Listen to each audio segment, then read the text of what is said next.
DBC নিউজের নিয়মিত আয়োজন সংবাদ সম্প্রসারণে সবাইকে স্বাগত জানাচ্ছি। আমি মজুমদার জুয়েল। দিনের বাছাই করা সংবাদ এবং পর্যালোচনা নিয়ে সংবাদ সম্প্রসারণে স্টুডিওতে আছেন দৈনিক সমকালের উপদেষ্টা সম্পাদক আবু সাইদ খান এবং দৈনিক আমার দেশের ব্যবস্থাপনা সম্পাদক জাহিদ চৌধুরী। দুজনকে স্বাগত জানাই সংবাদ সম্প্রসারণে। জাহিদ চৌধুরীকে দিয়ে শুরু করি, যেহেতু আমরা আজকে একটা স্পেশাল রিপোর্ট করেছি সেটি নিয়ে যে আপসপা অর্থ পাচার হয়েছিল সেগুলো আনার জন্য নতুন আইন হচ্ছে।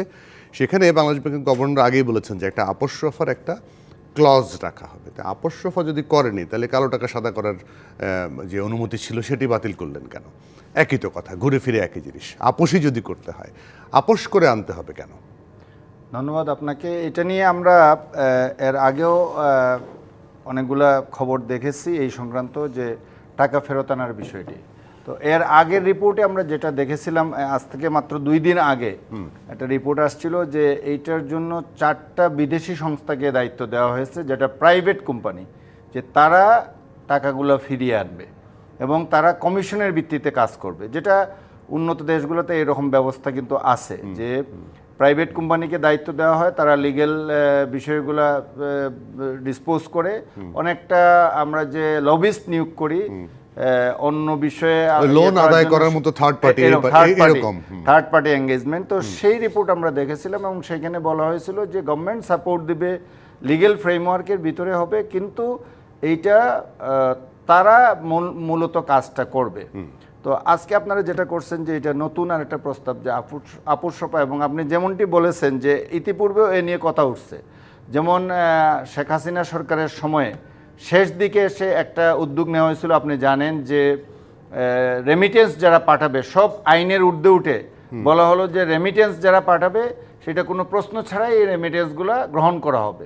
এখন এসে দেখা যাচ্ছে যে এই যারা রেমিটেন্স পাঠিয়েছিল, আমরা ওইখানে তারেক সিদ্দিকীর নাম দেখেছি, যে উনার নামে উনার হয়ে একজন কত 700 কত কোটি টাকা, 13 কোটি না 43 কোটি টাকা অন্য একজনের নাম ধরে, মূলত উনি ছিলেন, এই টাকাগুলো বাইরে আগে পাচার করা হয়েছিল, এগুলো আবার দেশে রেমিটেন্সের নাম করে আনা হয়েছে। তো এই আপসপা করলে যে জিনিসটি হয়, যে যারা মূল প্রক্রিয়া, যেমন কালো টাকা সাদা করার বিষয়টা নিয়েও এই প্রশ্ন কিন্তু আগে বিভিন্ন সময় আসছে, যে যারা বৈধভাবে ট্যাক্স দেন তাদের ট্যাক্সের পরিমাণ 10%, 15% করে 35% পর্যন্ত হাইয়েস্ট আছে। আর আপনি এক সময় এসে দিয়ে দিলেন যে 10% করলে কোনো প্রশ্ন ছাড়াই এটা ট্যাক্স, অবৈধ টাকাকে, কালো টাকাকে সাদা করা যাবে। এবং সবসময় এটা নিয়ে প্রশ্ন উঠেছে এবং এইটার পাশাপাশি এইটা প্রশ্ন ওঠার পাশাপাশি যেটা হয়েছে যে খুব একটা বেশি টাকাও কিন্তু আসেনি। এই প্রক্রিয়াগুলো গ্রহণ করলে খুব একটা বেশি টাকাও কিন্তু আসেনি। আপনার নিশ্চয়ই মনে আছে যে 111-এর সময় এরকম একটা উদ্যোগ নেওয়া হয়েছে ট্রুথ কমিশনের মাধ্যমে, যে যারা স্বীকার করবেন, ও যে 2-3 জন স্বীকার করছিলেন তারাই কিন্তু পরে আবার ফেঁসে গেছে, এই স্বীকার করা লোকরাই। খুব একটা টাকাও আসে না, আর যারা এটা করেন এটার বিশ্বস্ততা নিয়েও, মানে এটা পরবর্তীতে এটা কার্যকর থাকবে কিনা। সো আমার যেটা মনে হয় যে এই বিষয়গুলো খুব একটা এফেক্টিভ হয় না। হয়তো আপনি তাৎক্ষণিকভাবে একটা চমক দেখাতে পারলেন, কিন্তু ফাইনালি এটা খুব একটা এফেক্টিভ হয় বলে অতীতের ঘটনাগুলো এটা প্রমাণ করে। যে আবু সাইদ খান, সে যেহেতু প্রমাণই করে না, তাহলে এরকম আর মানে আপসরফা যাই বলি না কেন, এগুলো করি বা কি লাভ? তাহলে তা থেকে আসলে টাকা আনা যাবে যেগুলো পাচার হলো? আপসরফার ব্যাপারটা আমার কাছে স্পষ্ট না, যে আসলে কতটুকু কিভাবে আপোষটা করবে। হ্যাঁ, তবে আপসরফার মধ্য দিয়ে যদি ফল দেয়, তো মানুষ তো সবসময় কিছু না কিছু আপোষ তো করতেই হয়। তো সব ক্ষেত্রে আপোষ তো হয়, কিন্তু আসলে ফল দেবে কিনা, যে ঠিক আছে আমাদের যে সে টাকা বিদেশে চলে গেছে তার একটা সিংহভাগ আমরা ফেরত আনতে পারলাম, এই ধরনের প্রক্রিয়া, তাহলে হয়তো বিবেচনা করা যেতে পারে। তবে অতীতে যেটা আমি বললাম, হ্যাঁ, কালো টাকা সাদা করার ক্ষেত্রে কিন্তু কোনো ফল দেয় নাই। তো এই ক্ষেত্রে কী হবে সেটা বিবেচনা দাবি রাখে। তবে এটা আরও স্পষ্ট হওয়া উচিত। তবে এমন কিছু করা উচিত না যার মধ্য দিয়ে তো তারা বৈধতার ছাড়পত্র পেয়ে যায়, এটা ঠিক হবে না। কিন্তু যেটা আপসরফা নতুন আইন করা হচ্ছে, যেটা ট্রুথ কমিশনের সময় ছিল, এটা আপিল বিভাগে গিয়ে কিন্তু পরে আপিল বিভাগ বলেছে এটা আমাদের বিদ্যমান আইনের সঙ্গে সাংঘর্ষিক। সে কথাই আজকে বিশেষজ্ঞরা বলছেন যে এটি যদি আপিল বিভাগ থেকে এই কথা বলা হয় তাহলে তো পরে এটা করা সম্ভব হবে না। অতএব আমার মনে হয় যে এটাকে আরও পর্যালোচনা করা উচিত, দেখা উচিত যে আসলে এটা কি। কিন্তু ধরেন আমি একটা জিনিস জানতে চাই, ধরেন আপনি টাকা পাঠালেন কোথাও, পাঠিয়ে অন্য কোনো দেশে সেটা ইনভেস্টমেন্ট করলেন বা কোথাও যেটি রেমিটেন্স আকারে, ওই যে আপনি যেটা বললেন যে ফিরে এসছে, সেই টাকা যখন অন্য জায়গায় ইনভেস্ট হয়ে যাবে, অন্য দেশ, সেই দেশ থেকে আবার ফেরত আনাও তো আমার পক্ষে কি খুব কঠিন, সহজ হবে? না, একটা হচ্ছে ইনভেস্টমেন্ট করার পরে তো সেটা আলাদা, কিন্তু সে যখন টাকাটা পাচার করছে সেটা তো আপনাকে বিবেচনায় নিতে হবে যখন পাচার করছে। আর একটা হচ্ছে রেমিটেন্সের কাভারেজে সব টাকা পয়সা এখানে ফিরে এসছে এমন তো প্রমাণ আছে। আর একটা হচ্ছে যে একটা দেশে ইনভেস্টমেন্ট করার পরে সে ইনকাম করেছে, তো সেই ইনকাম সেখানে একটা জটিল অবস্থা তৈরি হবে যে সেই টাকা এখানে ফেরত আনা এবং সেইটা বৈধ, কতটুকু বৈধ কতটুকু অবৈধ, সেই সব বিষয়গুলো একটা জটিল এছাড়াও একটা কোশ্চেন আসতে পারে, যেটা যে দেশের সাথে আপনি ফেরত আনতে চাইবেন তারাও তো এটার লিগেল একটা ফ্রেমওয়ার্ক দেখতে চাইবে। তারাও বলবে যে হ্যাঁ, আপনি বলছেন যে আইন পরিবর্তন করে এটা করবে, তো আইন পরিবর্তন করে এটা ইন্টারন্যাশনাল মানি লন্ডারিং এর যে আইন আছে, মানি লন্ডারিং আইনের সাথে সাংঘর্ষিক হলে এটা কিন্তু ইন্টারন্যাশনালি মানি লন্ডারিং আইনটা কিন্তু খুব শক্ত আইন এবং বিশ্বের বিভিন্ন দেশ এটা সিগনেটরি। এবং আপনি দেখে থাকবেন যে বাংলাদেশে আমেরিকান ইয়েগুলোকে আলাদা একটা ফর্ম সাইন করতে হয় ইভেন ব্যাংকে একটা অ্যাকাউন্ট খুলতে গেল। সো এইটা মানে আমার কাছে মনে হয় না, আমি জানি না এর বিস্তারিত কি আছে, কিন্তু কি প্রক্রিয়ায় তারা করতে চাচ্ছে এবং এটা আইনগতভাবে সব শেষে কতটুকু কার্যকরী হবে এবং অন্য দেশের অন্য আইনগুলোর সাথে এটা কনফ্লিক্টিং হবে কিনা, অনেক বিষয় দেখার আছে। হয়তো আমার ধারণা যারা এটা চিন্তা করছেন কিংবা সরকারি লেভেলে তারা মনে করছেন যে এখানে হয়তো বড় বড় অনেক শিল্প গ্রুপ আছে, অনেক ব্যক্তি আছে, প্রতিষ্ঠান আছে, তারা হয়তো বিভিন্নভাবে মানে এটা সার্টেন লেভেল পর্যন্ত এটা ছাড় দেওয়ার যদি আইনগত ভিত্তি থাকে তাহলে হয়তো হতে পারে ভুল করে করছেন, কিংবা তারা এটা দুঃস্বীকার করে এখন এটা পুরো টাকাটাই ফিরিয়ে আনার জন্য কোনো ধরনের কমিটমেন্ট করবেন, এইরকম বিষয় আসলে থাকতে পারে। কিন্তু সামগ্রিকভাবে এটা দিয়ে কতটুকু ফল আসবে, খালি এটা এই আইনটা করলেই সবাই যে হুড়হুড় করে টাকা সব ফেরত নিয়ে আসবে কোথায় কে ইনভেস্ট করছিল, আমার কাছে এটা মনে হয় না। যে আবু সাইদ খান সেই জায়গায় সেই সূত্র ধরি, ধরেন হুন্ডির মাধ্যমে টাকাটা বেশি যায়, হুন্ডির মাধ্যমে আপনি আমেরিকায় বা ইউরোপে নিতে পারবেন না, নিতে হবে দুবাই বা মধ্যপ্রাচ্যে কোথাও থেকে একটা কোম্পানি দেখে সেখান থেকে দিতে হবে। তার মানে ইট হ্যাজ বিন লিগালাইজড। মালয়েশিয়াতে অসংখ্য মানুষ আমাদের বাংলাদেশি ব্যবসায়ীরা সেকেন্ড হোম করেছে, এখন পর্যন্ত তাদের লিস্ট কিন্তু মালয়েশিয়ার সরকার দেয়নি। সিঙ্গাপুরে যে দুই ব্যবসায়ীর কথা বলা হয়, বড় ব্যবসায়ী, তারা সিঙ্গাপুরের নাগরিক, তাদের টাকা কেন এখানে আসবে, কিভাবে আসবে? সেটা হচ্ছে গুরুত্বপূর্ণ যে আমাদের কত টাকা পাচার হয়েছে, কোথায় গেছে, সেইগুলো আগে ফাইন্ড আউট করা দরকার, সেটা চিহ্নিত করা দরকার, কত টাকা কোথায় গেছে, কিভাবে গেছে।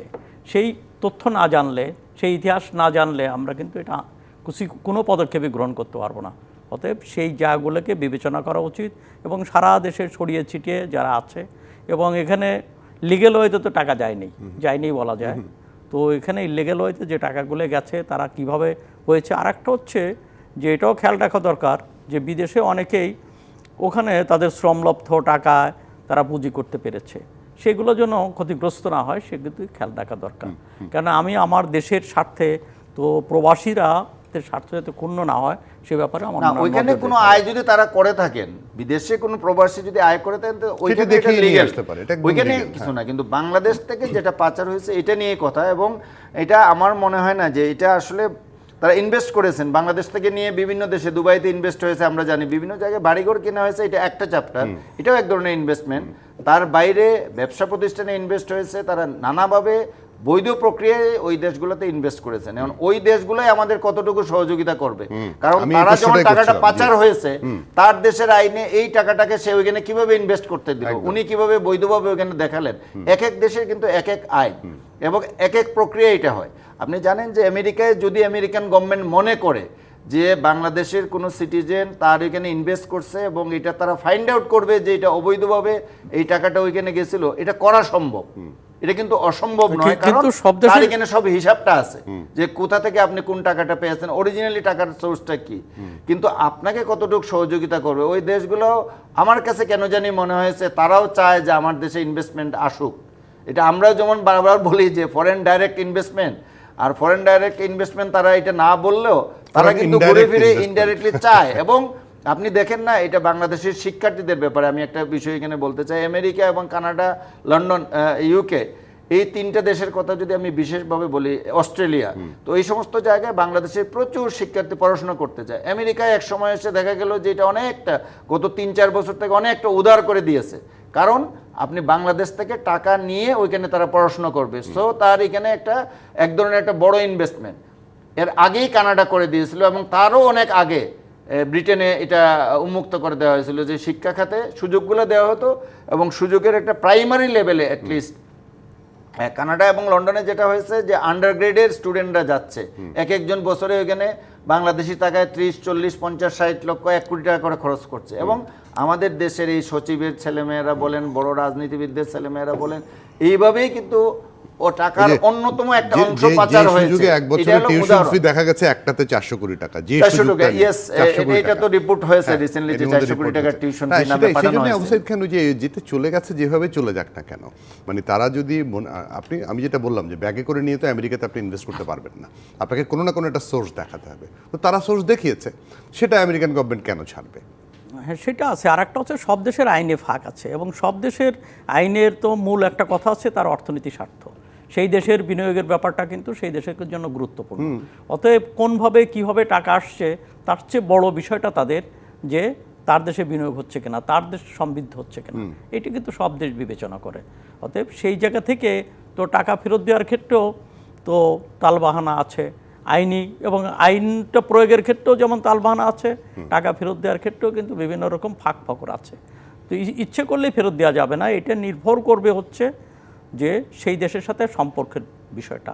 আর একটা হচ্ছে যে টাকা ফিরিয়ে আনার সবচেয়ে বড় বিষয়টা হচ্ছে পলিটিক্যাল উইল, রাজনৈতিকভাবে সেই সদিচ্ছা আছে কিনা, আপনি টাকা ফিরিয়ে আনতে চান কিনা।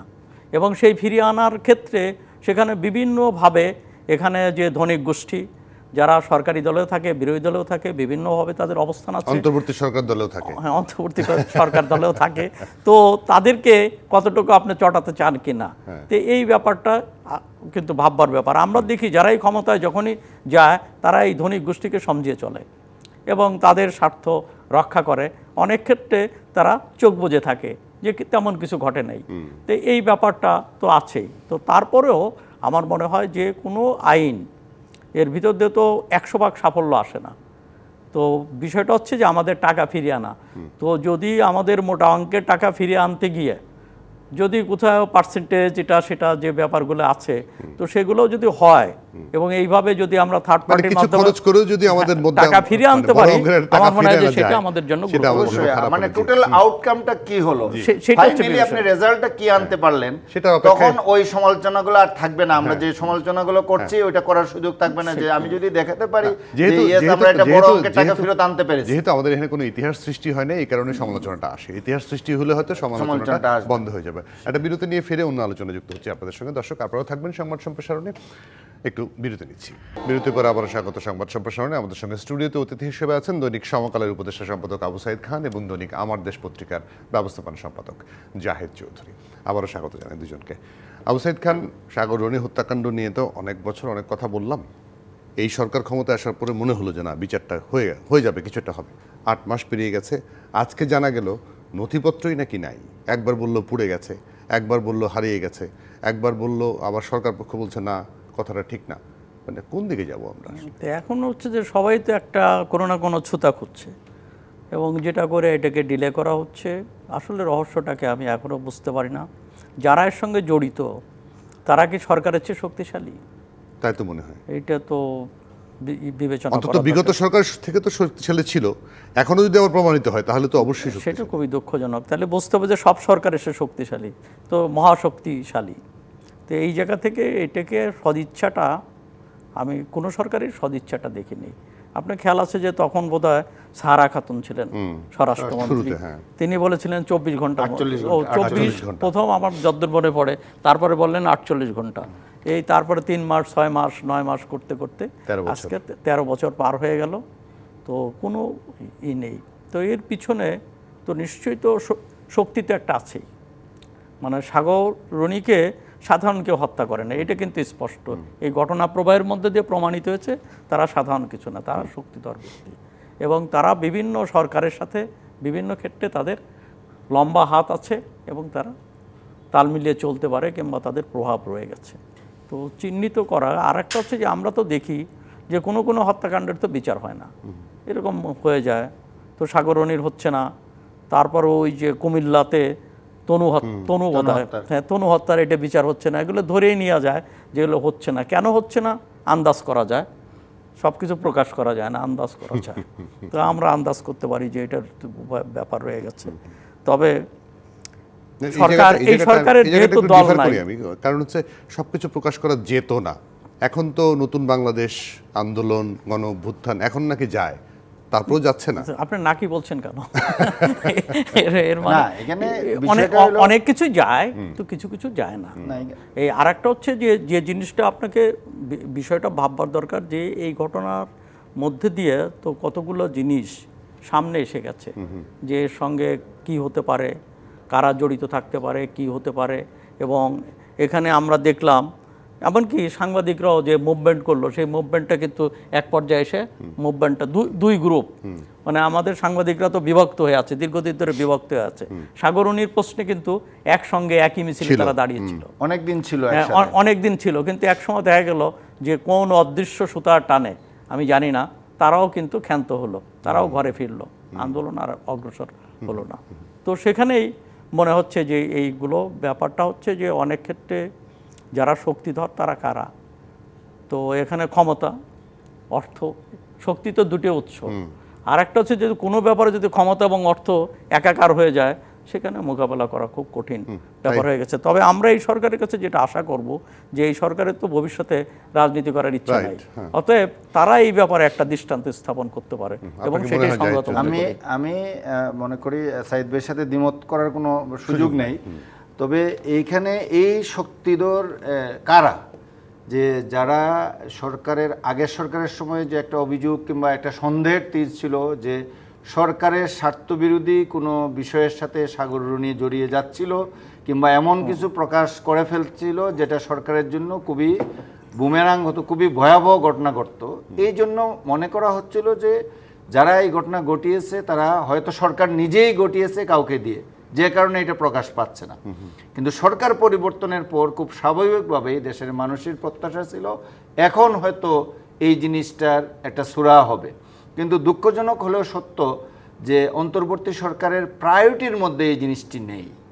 তারা, আমি বলবো না যে তারাও এর সাথে জড়িত কিংবা ওই ঘটনার সাথে জড়িত থাকার সুযোগটা নেই, কিন্তু প্রশাসনে যারা আছে, টাস্ক ফোর্স করা হয়েছে, টাস্ক ফোর্স আর যাই আপনি করেন না কেন, আমরা তো বলবো যে 8 মাস পরে, আমরা যদি 8 দিন পর বলতাম, 1 মাস পর বলতাম, একরকম ছিল। 8 মাসে তো পুরো ঘটনাটা উন্মোচন হওয়া দরকার। আপনি যদি শেখ হাসিনার বিচার করে ফেলতে পারেন, করার মতো একটা প্রক্রিয়ায় নিয়ে যেতে পারেন, তাইলে ওইটা কেন প্রায়োরিটিতে আসলো না?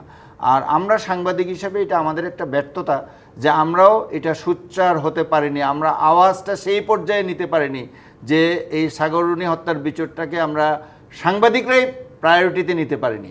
আমরা দায়সারা গুছের একটা মিছিল মিটিং হয়তো করে আমরা শেষ করে দিয়েছি, হয়তো 13 বছর ধরে আমরা প্রোগ্রাম করছি, একটার পর একটা প্রোগ্রাম করছি, কিন্তু এটাকে একটা মোমেন্টাম পর্যায়ে আন্দোলনটাকে, এই ইস্যুটাকে, আমাদের ইস্যুটাকে নিয়ে যাওয়া, এটা আমরা বর্তমান সরকারের উপরে এই চাপ প্রয়োগ করতে পারিনি। এবং সরকারে যেটা বলা হয় যে শেখ হাসিনা সরকারের যারা প্রেতাত্মা, যারা তার সহযোগী, অনেকেই সরকারের মধ্যে, সরকারের বিভিন্ন সংস্থায় বিভিন্ন জায়গায় রয়ে গেছেন এবং সক্রিয় রয়েছেন, ভালো জায়গায় রয়েছেন। এই কারণেই আমার কাছে কেন মনে হচ্ছে যে আজকের যে কথাবার্তাগুলো কাউকে না কাউকে বাঁচিয়ে দেওয়ার জন্য, সেটা অর্থের বিনিময়ে হোক আর ক্ষমতার কারণেই হোক, বাঁচিয়ে দেওয়ার জন্য এই ঘটনাগুলোর এখন অবতারণা করা হচ্ছে যে ফাইল গায়েব হয়ে গেছে, ফাইল পুড়িয়ে দেওয়া হয়েছে, এটা পাওয়া যাচ্ছে না, তারা আর সময় ক্ষেপণ করতে যাচ্ছে। মনে হচ্ছে যে সময় ক্ষেপণ হলে হয়তো তারা বেঁচে যেতে পারবে এটার নেপথ্যে যারা আছে। তো এটা সামগ্রিকভাবে এটা আমরা জাতি হিসাবে এটা খুবই লজ্জার এবং ব্যর্থতার। আমরা এরকম একটা জুড়া খুনের কোনো রহস্যই উন্মোচন করতে পারলাম না। আপনার সন্দেহটা এরকম যে এটা যদি লেন্দি করে আবার পরে সরকারের উপর চাপিয়ে দেয় তাহলে তারা মোটামুটি বেঁচে যায়, এরকম একটা সন্দেহ আপনি করছেন। আর একটা বিরতি নিয়ে ফিরছি অন্য আলোচনায়। দর্শক আমাদের সঙ্গে থাকবেন, সম্প্রসারণ নিচ্ছি আরও একটা বিরতি। বিরতির পর আবারও স্বাগত সংবাদ সম্প্রসারণে। আমাদের সঙ্গে স্টুডিওতে অতিথি হিসেবে আছেন আবু সাইদ খান এবং জাহেদ চৌধুরী, দুজনকে আবারও স্বাগত। আবু সাইদ খান, বিএনপি তৃতীয় দফা আজকে বৈঠক করলো ঐকমত্য কমিশনের সঙ্গে। ঐকমত্য কমিশনের প্রচুর প্রস্তাবের সঙ্গে তারা একমত হয়েছে, কিন্তু কিছু কিছু দ্বিমতও আছে। এই আলোচনা যে পরিমাণ দীর্ঘায়িত হচ্ছে, তাতে আপনার কাছে কি মনে হয় এই সংস্কার বাস্তবায়ন, সংস্কার কমিশন, ঐকমত্য কমিশন কতটুকু কোন জায়গায় যেতে পারে বলে মনে হয়? না, সংস্কার তো বাস্তবায়ন তো এই অন্তর্বর্তী সরকার কতটুকু করতে পারবে, কিছু করতে পারবে, কেননা সংস্কারের সঙ্গে তো পার্লামেন্টের বিষয় জড়িত, সেখানে মানে 2/3 ভোট ছাড়া তো সংবিধান বিশেষত এটা করতে পারবে না। এক, দ্বিতীয়ত হচ্ছে হ্যাঁ অধ্যাদেশ দিয়ে কিছু কিছু করতে পারে, এবং সেই ক্ষেত্রে গণভোটের কথা এসছে, হ্যাঁ অধ্যাদেশ দিয়ে করতে পারে, গণভোট দিয়ে করতে পারে। তো সেই জায়গাটা হচ্ছে যে কি চায় মানুষ, এখন কি চাইছে, যে এই গভর্নমেন্টকে এই কাজগুলো করবে না পলিটিক্যাল গভর্নমেন্ট এসে করবে। এখন আমরা বলতে পারি যে পলিটিক্যাল গভর্নমেন্ট তো সবসময় ওয়াদা রক্ষা করে না, যেমন 3 জোটের রূপরেখা ছিল, এবং 3 জোটের রূপরেখার স্বাক্ষরকারী দল আওয়ামী লীগ এবং বিএনপি, তারা পালাক্রমে দেশ শাসন করেছে, ক্ষমতা এসছে, কিন্তু তারা এর ধারও কাছেও যায়নি, ধারে কাছেও যায়নি। ওইটা তো রয়ে গেছে। তো এবারও একটা ধরুন যে আপনি কিছু কিছু আপনি বাস্তবায়ন করলেন, আর বাকি মেজর অংশ তো পড়ে থাকবে। তো সেগুলোর জন্য আপনি একটা যেটা বলা হচ্ছে জুলাই সনদ, অঙ্গীকারনামা, জাতীয় সনদ, যে নামেই বলেন, তো সেটা বাস্তবায়ন করবে সেই গ্যারান্টি নাই। তারপরেও হ্যাঁ একটা চাপ তো, কেন জনগণের সামনে তো একটা কমিটমেন্ট, সেই কমিটমেন্টটা গুরুত্বপূর্ণ। কিন্তু আমরা যেটা দেখতে পাচ্ছি যে বিএনপির সঙ্গে মেজর জায়গাগুলোকে কিন্তু দ্বিমত থেকে যাচ্ছে। যেমন প্রধানমন্ত্রী, সরকার প্রধান কয় টার্ম হবে, তো বিএনপি বলছে পরপর 2 বার, তারপরে বিরতি দিয়ে আবার চলবে, চলতেই থাকবে। আর সেখানে হচ্ছে প্রস্তাবে আছে, এবং প্রায় সব দলই বোধহয় বলেছে 2 বারের বেশি হওয়া যাবে না। 2 বারের বেশি হবে না, যেটা আবার দলীয় প্রধান এবং প্রধানমন্ত্রী একসঙ্গে যেটা থাকা যাবে না। যুক্তরাষ্ট্রে যেটা আছে, তো এটা যুক্তরাষ্ট্রে 2 বারের বেশি প্রেসিডেন্ট হওয়া যায় না। তো এই ক্ষেত্রে এইরকম একটা বিধান হতে পারত, সেই ব্যাপারে একমত হচ্ছে না। 4 বছরে 1 বছর কমিয়ে আনা, এ ব্যাপারেও একমত হচ্ছে না। দ্বিতীয় হচ্ছে প্রধানমন্ত্রী, হ্যাঁ একটা জায়গায় এখানে আজকে দেখলাম যে রাষ্ট্রপতির কিছু ক্ষমতা দেওয়া দরকার, কিন্তু প্রধানমন্ত্রীর যে ক্ষমতা সেটা কিন্তু কর্তৃত্ব খর্ব করা যাবে না, কর্তৃত্ব খর্ব করা যাবে না, এবং 3টে জায়গায় গুরুত্বপূর্ণ 3টে দায়িত্বই তারা পালন করতে পারবেন। সেই 3টে দায়িত্ব হচ্ছে যে এক্সিকিউটিভ হেড অর্থাৎ সরকার প্রধান, সংসদীয় দলের নেতা এবং দলপ্রধান। তো এইটা তো আমাদের দেশেও প্র্যাকটিস যেমন আছে, আমার যতদূর যে ব্রিটেনেও তো আছে। হ্যাঁ না, আমাদের দেশেরও একটা ঘটনা বলি, যখন শেখ মুজিবুর রহমান তো যখন হলেন আওয়ামী লীগ যখন সরকার গঠন করে তখন তো মৌলানা ভাসানী তাকে বলেছিলেন যে মুজিব একসঙ্গে 2টে হওয়া যাবে না, একসঙ্গে দলের নেতা, দলের সেক্রেটারি এবং মন্ত্রী এটা হওয়া যাবে না। তখন উনি পরবর্তীতে ভাসানীর সঙ্গে হয়ে গেল, কিন্তু উনি দলের সেক্রেটারি তাকে ধরে রাখলেন, মন্ত্রিত্বকে ছেড়ে দিলেন, মন্ত্রিত্ব ছেড়ে দলের। এটা আমাদের দেশে প্র্যাকটিস আছে। ভারতের কনস্টিটিউশন এটা নেই, কিন্তু ভারতেরও যে আপত্তি নেই, কিন্তু সেখানে যখন মনমোহন সিং প্রধানমন্ত্রী ছিলেন তখন তিনি কেবল প্রধানমন্ত্রী ছিলেন, সংসদীয় দলের নেতা আর একজন ছিল, সোনিয়া গান্ধী দলপ্রধান ছিলেন, তো 3 জন কিন্তু ছিলেন।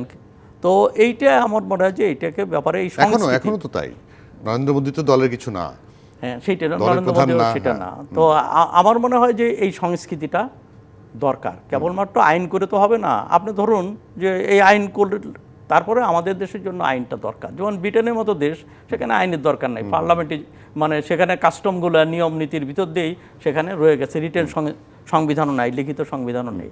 তো এই জায়গাটা একটা করা দরকার, এই ব্যাপারেও কিন্তু তারা একমত হচ্ছে না। তারপরে হ্যাঁ 70 অনুচ্ছেদের ব্যাপারে হয়তো বা 70 অনুচ্ছেদের ব্যাপারে খানিকটা পরিবর্তন আসতে পারে, অর্থাৎ অ্যাটলিস্ট দলীয় বক্তব্য মানে দলীয় সিদ্ধান্তের বাইরে কথা বলা যাবে, কেবলমাত্র সরকারি অনাস্থা এবং অর্থ বিলের ক্ষেত্রে এটা হবে না। এই ক্ষেত্রে একটা ডেভেলপমেন্ট বোধহয় হতে পারে। নারী আসনের ব্যাপারে একমত হচ্ছে না, যে 100 সিট, কিন্তু যেভাবে তারা বলছে সেটা হলো এখন যেভাবে করা হয়, তো কিন্তু সেখানে ঘূর্ণায়মান পদ্ধতিতে যে 100 সিট, যে 300-400-র মধ্যে 100 নারী ঘোষণা করা হবে, প্রতি টার্মে ঘোষণা করা হবে, এই পদ্ধতির ব্যাপারেও কিন্তু একমত হচ্ছে না। দ্বিকক্ষের ব্যাপারে তারা প্রস্তাব করছে স্পষ্ট সিনেট থাকা দরকার, কিন্তু সিনেটটা হবে কিভাবে, এটা ভোটের আনুপাতিক না সিটের আনুপাতিক? বিএনপির এখন পর্যন্ত প্রস্তাব কিংবা তার 21 দফায় যেটা আছে সেটা হচ্ছে 31 দফায় যেটা আছে সেটা হচ্ছে সিটের আনুপাতিক। তো তাহলে দেখতে পাচ্ছি যে মূল জায়গায় তারা কিন্তু এই প্রস্তাবের সঙ্গে একমত না। তারপরও যে মানে আমি তারপরও দেখলাম যে সেখানে ওখানে ডক্টর আলী রিয়াজ খুশি এবং আনন্দ প্রকাশ করেছেন যে ঐতিহাসিক 791 মুহূর্ত প্রস্তাবের বলছেন। মধ্যে বোধহয় 75টার মতো তারা একমত হয় নাই গড়ে, তো তা তো অনেক। কিন্তু মেজরগুলোতে একমত হয় নাই। এই জায়গাগুলোকে একমত হওয়া দরকার। আমার মনে হয় বিএনপি এই ক্ষেত্রে তার আর একটু অগ্রসর চিন্তা নিয়ে আগানো উচিত বলে। জাহিদ চৌধুরী, এই জায়গাটা ওই যে সংস্কার টস্কার এর মধ্যে তো অনেক ধরনের কথা, কিন্তু মূল টার্গেটটা তো নির্বাচন, তাই না? নির্বাচন কমিশন, সংস্কার কমিশন একটা আছে, তারা একটা প্রস্তাব দিয়েছে। এর মধ্যে গতকালকে স্থানীয় সরকার সংস্কার কমিশন একটা প্রস্তাব দিয়েছে, আপনি খেয়াল করে থাকবেন মনে হয়। এবং সেখানে বলা হয়েছে জাতীয় নির্বাচনের আগে স্থানীয় নির্বাচন, এবং স্থানীয় নির্বাচনে সদস্য নির্বাচিত হবে, তারা মেয়র, চেয়ারম্যান তাদেরকে নির্বাচন করবেন। সেটি আসলে কতটুকু গণতান্ত্রিক প্রক্রিয়া বলে আপনার মনে হয়? না, আমি আপনার আগের আলোচনায় একটু হ্যাঁ, অবশ্যই। অ্যাড করতে চাই, তারপরে এই আলোচনাটায় যেতে যাচ্ছি। যেটা হলো যে এটা একটা ইতিবাচক দিক হলো যে বিএনপি গত 3 দিন ধরে, মানে পরপর তারা 3 দিন ধরে না, এই কয়েকদিনের মধ্যে গ্যাপ দিয়ে পরপর দিতে, 3 দফায় তারা বৈঠকে বসেছে ঐকমত্য কমিশনের সাথে, এবং তারা চাচ্ছে এবং মুখেও বলছে যে আমরা সংস্কার চাই। আমরা সবার আগে 31 দফা দিয়েছিলাম, 27 দফা এবং পরে 31 দফা, এবং আমরা যে এটা চাই এটার প্রমাণ হলো আমরা ধারাবাহিকভাবে বৈঠক করছি এবং ঐকমত্য কমিশনের সাথে সহযোগিতা করছি। তো একটু আগে যে আলোচনাটা সাইদ ভাই করলেন, এগুলা সবই সঠিক যে এই বিষয়গুলো নিয়ে তারা ঐকমত্য হয়েছে, অনেকগুলোর ব্যাপারে হয় নাই।